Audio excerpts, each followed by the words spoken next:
Pacific Shore Training Center. Module 7 prevents accidents to yourself and clients. The objective of this class is to equip caregivers with the knowledge and skills to create and maintain a safe environment, prevent accidents, and uphold workplace safety standards. Lesson 1. Preventing accidents and maintaining a safe environment. Lesson 2. Hazard prevention. Lesson 3. Workplace safety.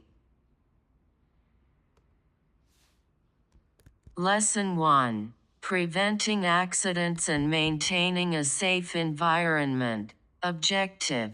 Equip caregivers with the knowledge and skills to identify and mitigate potential hazards in the home or workplace, ensuring a safe and secure environment for both clients and themselves. Preventing accidents is essential in providing safe care. Always stay aware of potential safety hazards and, when possible, work with the client to eliminate them while respecting their right to choose. Never attempt to fix a hazard that could cause you harm or if you're not trained to handle it. If you're unable to address the hazard or the client refuses, immediately report it to the appropriate person. Always report any safety concerns, client condition changes, or refusals of care to the proper person. Make sure you understand and follow your workplace's safety documentation and reporting procedures. Your safety and the clients are the top priority. The Safety Hazard Checklist ensures a safe environment for both clients and caregivers. Review the client's emergency action plan, ensuring proper personal protective equipment, PPE is available, maintaining clean, lit walkways both inside and outside. Floors should be free of clutter. Stairs need to be equipped with handrails. Rugs should be secured.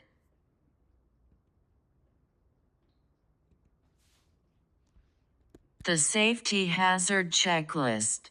Medical equipment and materials must be stored safely. Sharp objects should be padded and oxygen hoses free of kinks. Proper medication storage. Ensuring electrical appliances are in good condition. Pest control. Functional fire extinguishers and working smoke alarms are essential for safety.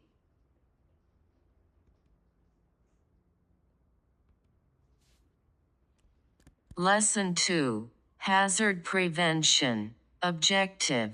Develop the ability to recognize various workplace hazards, including environmental, chemical, and physical risks, and implement preventive measures to minimize the risk of accidents or injuries.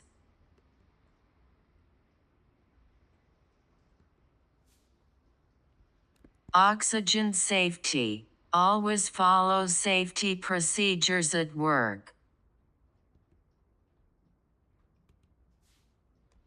Oxygen is a vital medical treatment but also a fire hazard. Keep oxygen at least 5 feet from open flames and 25 feet from smokers.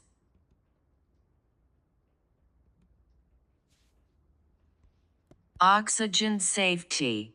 Clients should avoid flammable products and never smoke while using oxygen.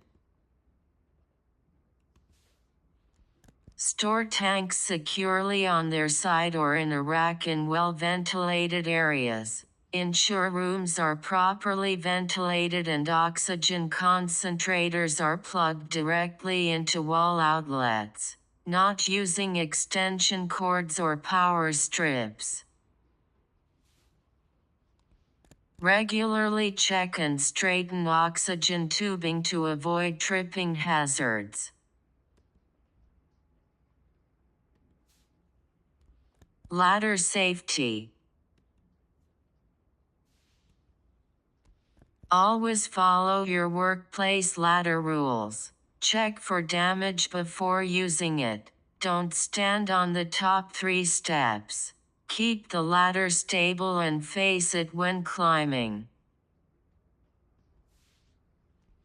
Wear slip-resistant shoes. Don't carry tools while on the ladder, and keep metal ladders away from electricity. Store the ladder properly and never use makeshift ladders.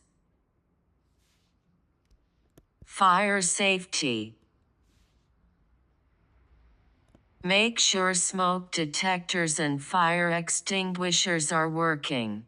Test them regularly and keep extra batteries. Supervise clients who smoke if needed. Always turn off stoves and never leave cooking unattended.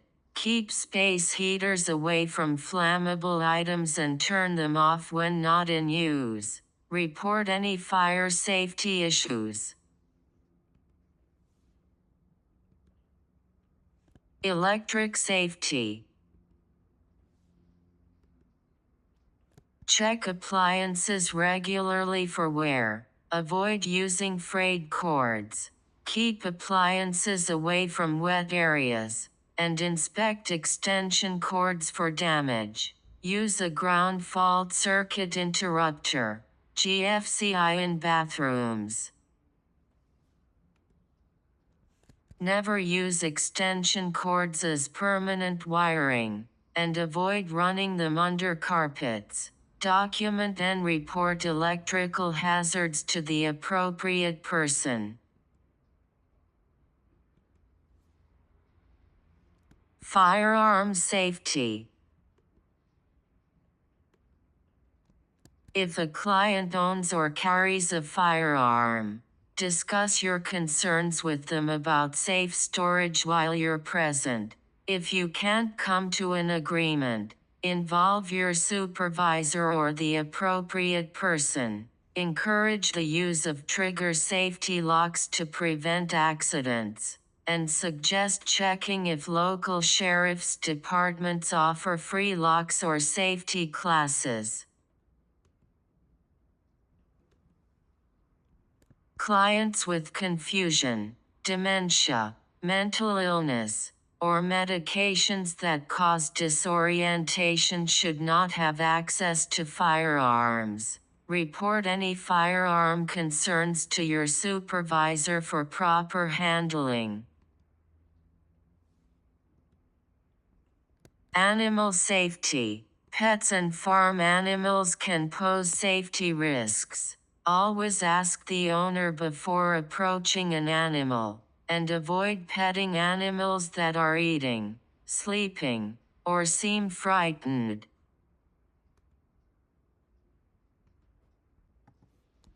Watch for warning signs in cats, such as twitching tails, indicating they may bite or scratch. If bitten, wash the wound immediately and report it to your supervisor. Pets can also be tripping hazards, so be mindful of their location.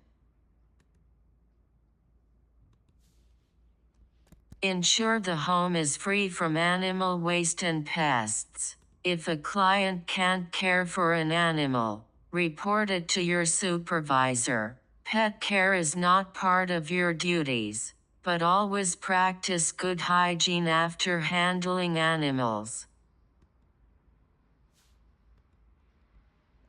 Drive safety.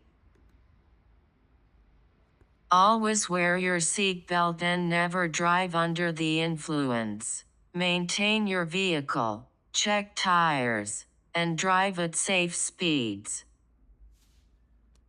Drive safety. Keep a safe distance from other cars, especially at intersections, and reduce distractions. Never use a handheld phone while driving. and pull over if you're tired. Lesson 3. Workplace Safety. Objective. Equip caregivers with practical safety protocols and guidelines to follow in the workplace, emphasizing the importance of integrating safety measures into daily caregiving activities. Violence in the workplace. As an LTC worker, you should always be aware of the risk of violence or aggression from clients, other people in the home, or from the surrounding neighborhood. It's important to stay vigilant and have a clear plan for how to handle these situations. Clients with a history of violence will have specific strategies in their care plans to help manage aggressive behavior. Long-term care facilities must have documented procedures for responding to client violence, protecting other residents, and involving the care team when necessary. If any violent incidents occur, report them promptly, and if needed, contact the Washington DSHS Abuse Hotline at 1-800-562-6078, or law enforcement. In case of an emergency, always call 911 for immediate help. Possible behaviors and attitudes. Certain behaviors and attitudes may indicate a person is at risk of becoming aggressive or violent. Warning signs include substance abuse, a history of violence, unrealistic fears, blaming others, holding grudges, or making threats of violence. Other signs include fascination with weapons, intentionally frightening others, mood swings, withdrawing from social activities and relationships. Recognizing these behaviors can help in preventing potential aggression and maintaining a safe environment. Possible warning signs. Early warning signs that a person may become aggressive or violent include a raised voice, shaking, clenched fists, prodding or finger jabbing, excessive anxiety, pacing, and angry muttering or glaring. These behaviors can indicate escalating frustration or aggression, signaling the need for caution and intervention to prevent further conflict. Handling aggressive or violent behavior. When handling aggressive or violent behavior, trust your instincts. Never minimize threats or discomfort. Respond early by assessing the risk of potential danger. Individuals on the verge of aggression have three options: attack, retreat, compromise. Your goal is to encourage the person to either retreat or compromise, avoiding escalation and ensuring safety.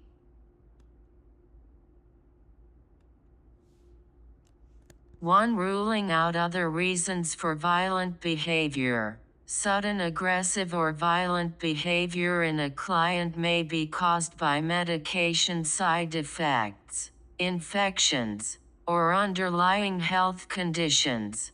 Always rule out medical causes first and consult with the care team to ensure the client receives prompt medical attention when needed to ensure safety.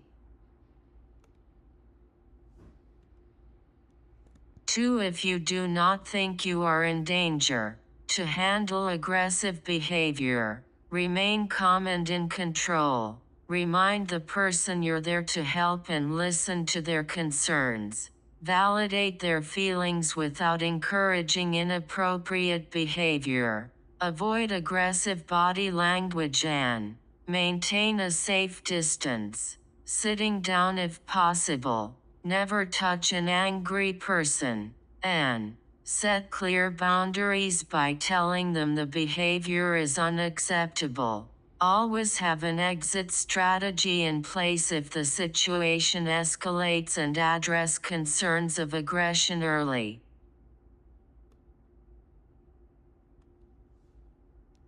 3. If you feel you are in danger or violence is about to happen. If you feel you're in danger or violence is imminent, calmly excuse yourself and leave the area without turning your back on the person. Avoid dangerous locations, like the top of stairs or areas with potential weapons. Once you're safe, seek help and call 911 if necessary. Follow your agency's policies for documentation and reporting.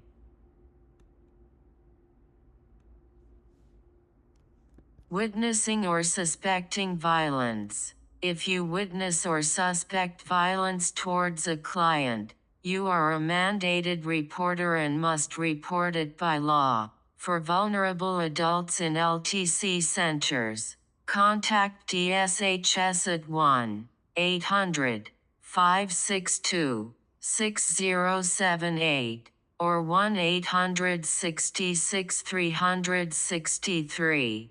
4276 if they live at home. Any suspected physical or sexual assault must also be reported to law enforcement.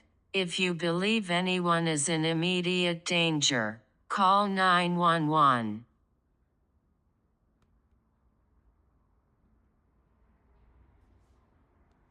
Congratulations! You finished Module 7. Please complete the quizzes. Congratulations! You finished Module